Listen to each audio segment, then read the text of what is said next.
İndi adam valla.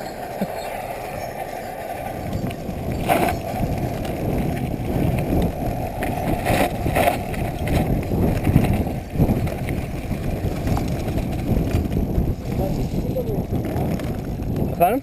Eğlencesi burada bu işin. Gidip yerlere girecek.